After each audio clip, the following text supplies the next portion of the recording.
Hi, I'm delighted that we have with us today Nicolo Pome, who is the General Manager at GSK GlaxoSmithKline Consumer Healthcare in Ukraine. Nicolo, how are you doing? Are you healthy? Are you safe? Yes, thanks a lot, Andy. Everything is fine. Nice to see you again after some times. And yeah, no, luckily everything is fine for me and my family. Thank you. Good to see you. So Nicolo, if you can just give us an overview. I mean, GSK, it's such a global brand and a former employer of mine many years ago. But just to clarify the difference between healthcare and consumer health and pharma. Yeah, so I'm actually leading the consumer healthcare unit of GSK. That would mean basically focusing on all the medicine that people can take without prescription, right? So that what we would define normally as a category as over-the-counter business, okay? And so we are very much in the territory of self-medication to differentiate ourselves from the pharma business that is, of course, focusing on all the other type of medicine that requires prescription, on vaccine or all the oncology treatment. And of course, as you can imagine, as an organization, we had a big impact, but also a big involvement into the overall pandemic throughout last year and also, of course, this year. Okay, so we are already, next month it's going to be 1 year that we've been in pretty much that the pandemic's affected every aspect of our lives and especially our businesses. How has it affected mainly, sort of mostly GSK in terms of healthcare?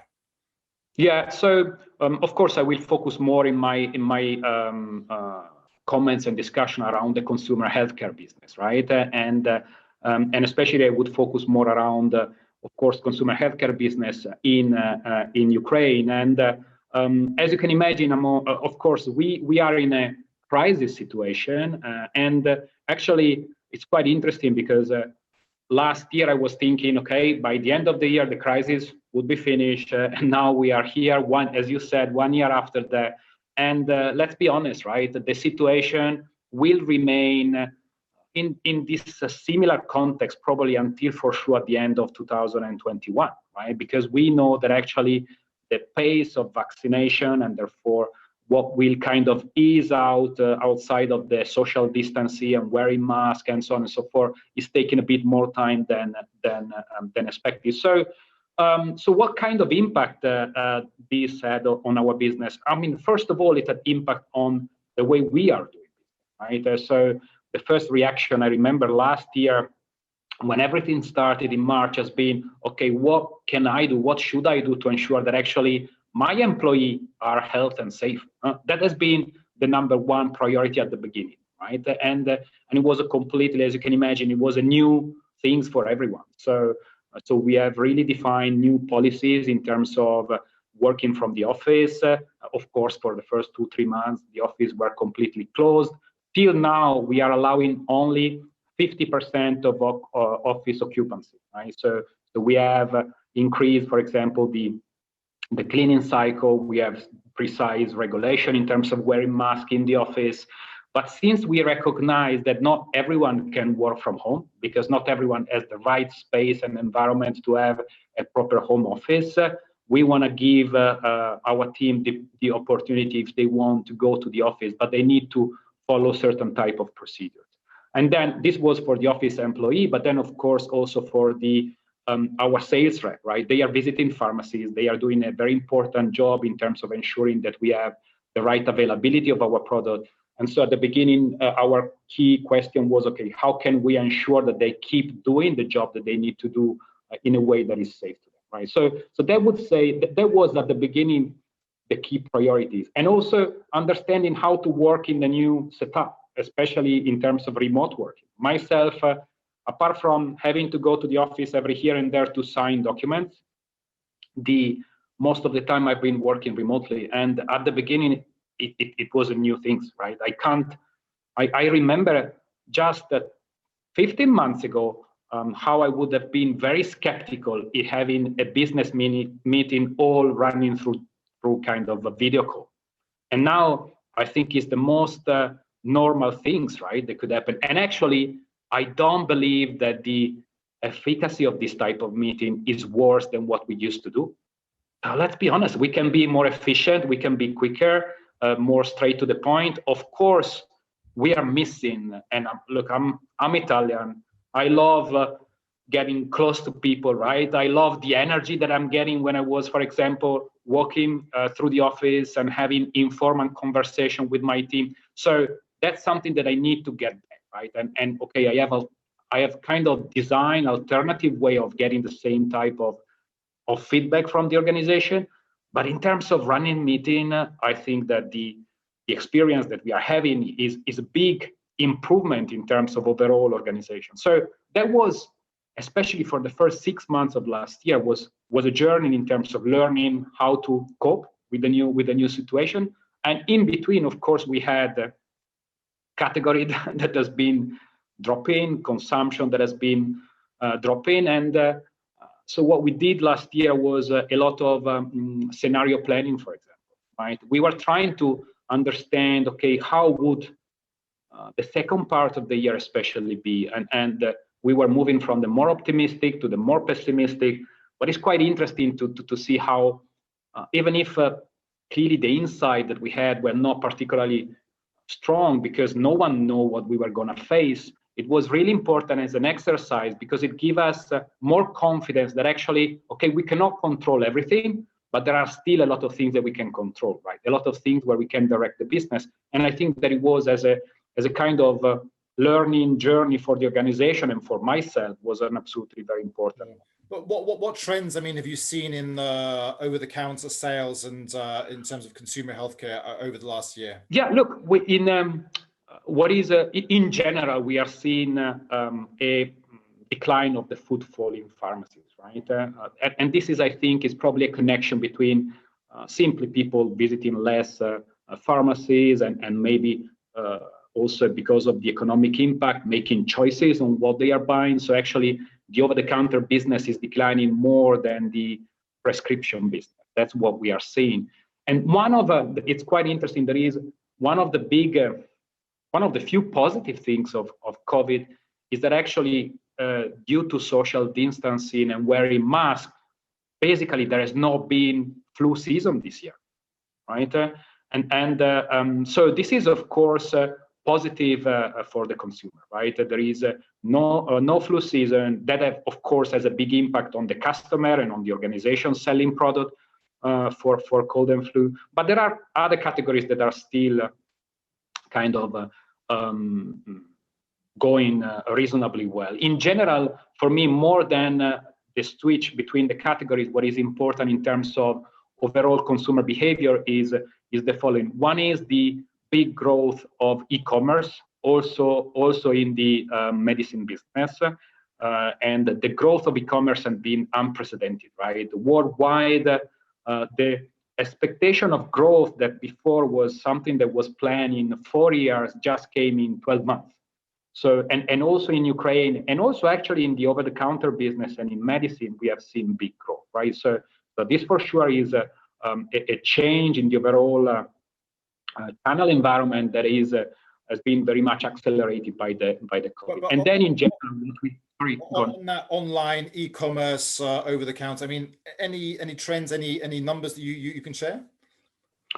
But no, for example, the reference category that we are seeing are growing around 50-60% versus last year, right? Okay. So where the normal category business had been growing as a total consumer healthcare around 2.5%. And actually the growth of 2.5% has been very much generated in the fourth quarter last year. So we have really experienced quarter 2 and 3 and 4 that has been declining versus 2019. And as I mentioned to you as a comparison, the overall e-commerce business is growing 50%. So of course, the share of the e-commerce is still low compared to the total business. Is still below 1% of the total business. And we know that, for example, in Western Europe, this is more around above 3%. So there is still opportunities there, but that's where consumer is going, right? So our overarching and our main objective and mission is actually to deliver better everyday health for the consumer, and to go where consumers are going. And clearly now consumers are getting used to buy more and more product also online, and why not also medicine, right? So this is, I think, is a great evolution that we are actually seeing in the current situation. So this series of videos is about leadership in times of crisis. What is leadership in times of crisis? Oh, it's a really interesting question, right? And also because, at least personally, I've been also discovering what does it mean for me leadership in terms of crisis, right? So I, of course, I have never, I didn't have any kind of experience, direct experience that could have prepared me for what we have seen last year, especially. Right? It's more, of course, the experience as a leader in general in, for example, being comfortable with the uncertainty, right? This is an important trait of the leader. Being able also of helping the team to prioritize. For me, this is one of the most important leadership trait that is important in the current situation, because as you can imagine, in a crisis situation, people tend to put even more working hours just to solve the issues connected to the crisis, right? But that's not always possible. So being able to be very clear in which choices are we taking, but even more interesting is which choices are we not taking, or where do we consciously decide, okay, we are not going after these opportunities, we are not doing this. This is, I believe, one of the most important activities to do as a leader currently, right? I mentioned, and then stay close to the organization. So it's important to help people to, as I mentioned, to learn and to cope with the uncertainty, but also, especially in this new environment of working remotely, has been very important to help the team and coach them in terms of taking care of their personal well-being, right? The mental health last year has been one of the most important topics worldwide from a leadership perspective, because there's no anymore, apart from the external pressure provided by the crisis, there is also the business pressure, and there is the fact that there is no more boundaries between what is your private time, what is the business time. So helping the team to go through this journey, I think, is the role of the leader. And then if I can, something that for me is also very important is, and is especially the role of the leader, is sometimes helping the team also to think beyond the short term. Okay, so for us, it's very important to help them to realize that, okay, when this is finishing, what is going to happen, how the future would look like, how our organization would look like, especially because especially the journey we are in as a consumer healthcare is a very interesting and, I believe, motivating one. We have already announced it. We will separate from pharma between 15 months, so mid of next year. So basically, we will create a single biggest, most important consumer healthcare organization worldwide. Okay, and so this is a very exciting journey. As you can imagine, the top leader are designing the new organization. What is the new culture? What is the mission that we want to have?